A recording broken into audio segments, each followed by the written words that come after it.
Recovery exercising is this notion that you are testing or exercising certain capabilities within your organization to respond, recover from any type of cyber-specific or cybersecurity-specific scenario, like a data breach or denial of service attack or something to that effect.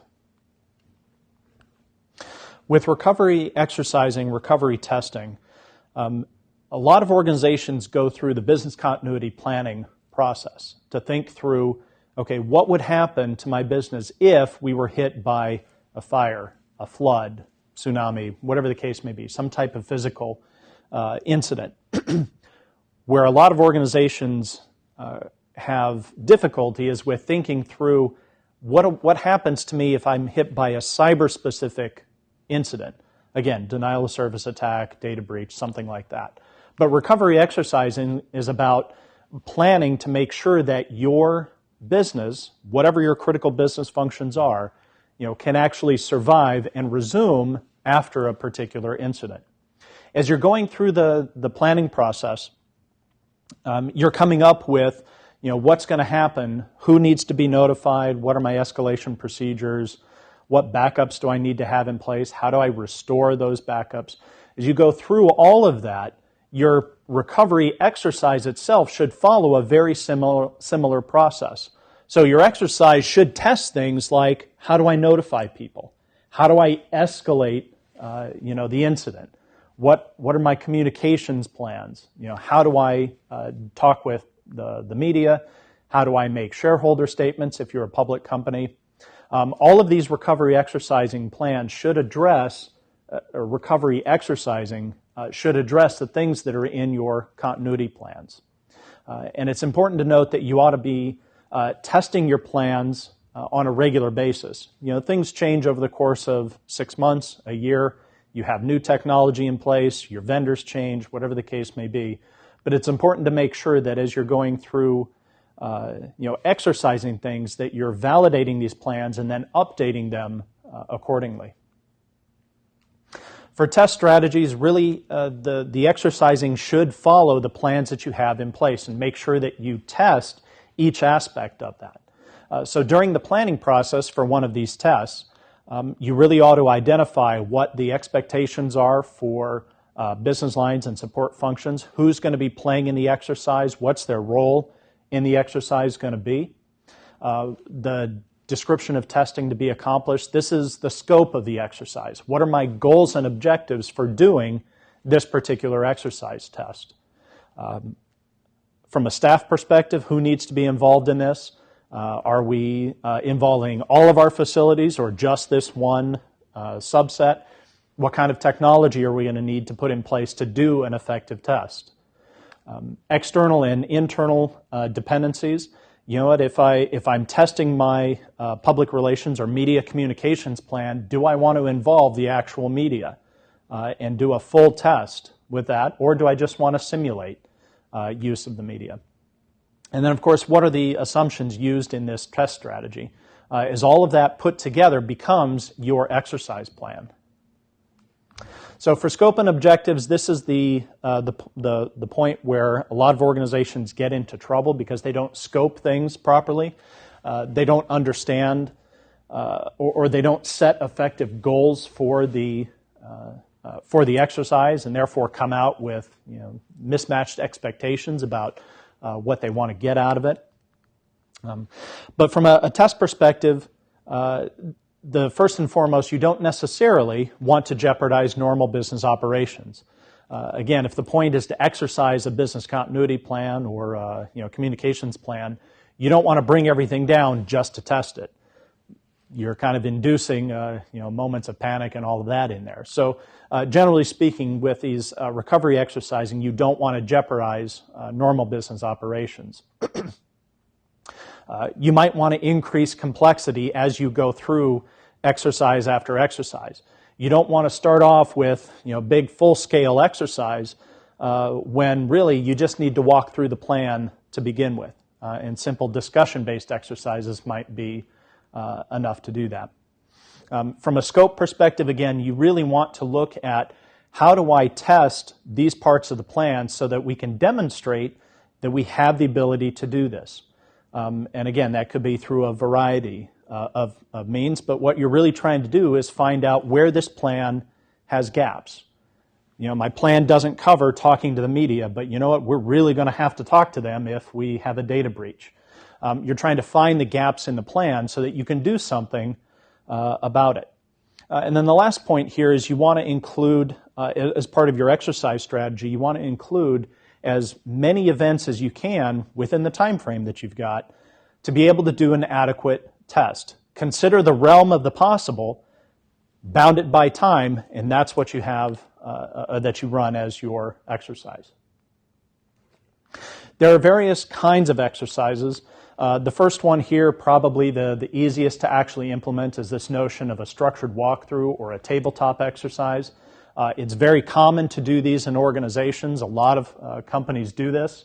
But it's an easy way to just sit down and look at your continuity plan, your recovery plan, and just step through step one. We would do this. Let's talk about it. Could we actually do that? Step two, could we actually do this as well? And so you're stepping through your plan, seeing, can you actually meet or do what the plan says, trying to identify, what are the weaknesses in that plan and what do we do about it? So again, tabletop exercise, it's called tabletop because literally everybody sits around the same table talking about how would we actually do something, or how would we actually react to this particular scenario. It's good for not only gap analysis, but helping you identify or making people comfortable with the plan. So, it's just like exercising, physical exercise. If you do a bunch of push-ups every day, you're going to get better and better at it. Same with tabletop exercise. If you take your communication plan and run it every 3 or 4 months, the people involved in that plan are going to get better and better at it. Next step here is our next increase in complexity would be a simulation test or a walkthrough drill. This is where you're actually practicing the steps. So rather than just talking about it, now we're going to practice the steps. If it means, if my plan says, call the media and set up an interview, I'm going to make sure that I've got the phone number. I may even call and see if if I've got the right phone number. But I'm looking for specific functional responses here, and I'm making sure that I can take those tactical level steps. I might need all or some or all of the response teams to actually go through this and test it, but I'm not actually doing any recovery. I'm just making sure that I could do the steps in this. And so we're increasing a little bit of complexity here. We're adding, people actually taking, actions on the keyboard rather than just discussing it. And you can involve different degrees of actual response versus simulated response to the plan. One more step up in the complexity, you have this functional drill. This idea that I'm doing the actual steps associated with this, but instead of having it happen on our production systems, I'm doing it on a non-production, a backup copy, a alternate copy, maybe a hot data center, whatever the case may be. But I'm taking my actual steps and I'm going to recover a backup copy of our production systems or an alternate set of production systems. The point is to actually go through the recovery plan and make sure that all the steps works without impacting production systems. And then the last one on this chain at the top of the complexity scale is this full interruption test or a full scale test. And just like the one on the previous screen where we're talking about parallel exercise, we're actually going to do the steps that our plan calls for. But we're actually going to do it on our live production systems.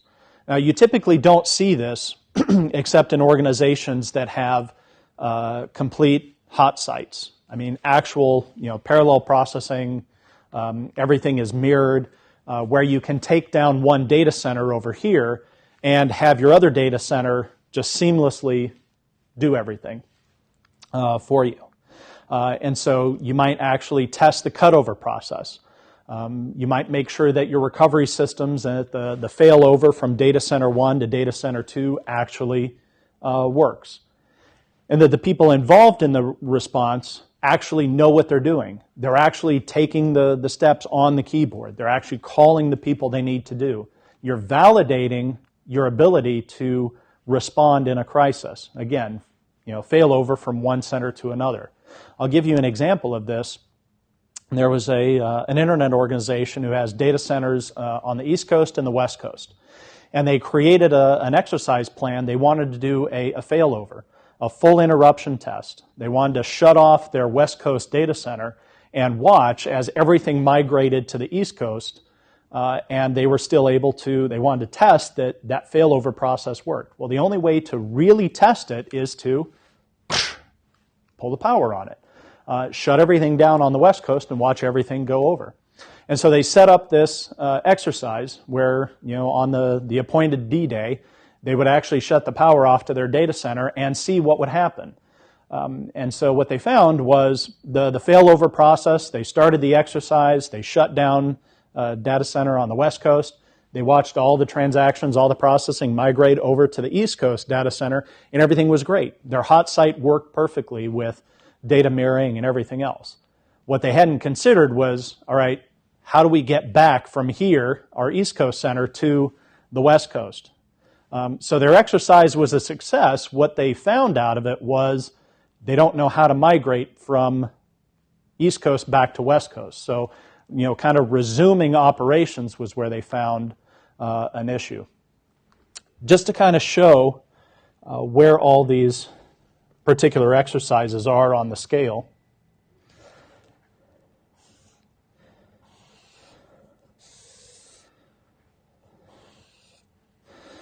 So if we have complexity,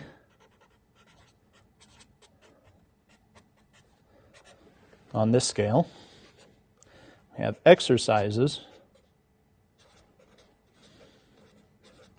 on this scale. The 4 exercises that we talked about, where we had, let's just do this, somewhere about here you have TTXs, tabletop exercises. Somewhere here you have drills. You might have parallel tests here, and up here you have full scale. And I'll add one more axis here. Fidelity of results. So as you kind of go up this scale here, at a tabletop exercise, they're not incredibly complicated, but your fidelity of results, what you're actually getting out of the exercise, is going to be somewhat limited because it's people sitting around a table talking about what we're going to do. It's very appropriate to do these types of exercises, but don't have the expectation that what's going to come out of there is, okay, Billy Bob over there doesn't know what he's doing from a recovery standpoint. So as you increase the scale, up here, where you have full scale exercise, the complexity goes up, exponentially, but your fidelity of results also gets better. So it's here that you would actually see that Billy Bob doesn't know, how to operate a computer, and he doesn't know how to take the appropriate response actions. That's where you get different fidelity of results across these various exercises. And then lastly, it's supremely important that you actually take action as a result of these exercises that you're doing. You might decide that your response plans need a quarterly review, and every year you do an audit or an exercise of the procedures that are in place. Your exercise should dictate changes to the input plan, whatever that plan was. If it was a business continuity plan, whatever you learned during your exercise has to go in to update those plans. Otherwise, why did you do the exercise? Things like versioning control of documents will help you make sure that you don't lose track of what you learned. But really, at the end of the day, you want to make sure that as you're doing exercises, the point of doing them is to learn from them and update your plans accordingly so that when the when it does actually happen in real life, you're not sitting there thinking about, okay, what do I do now?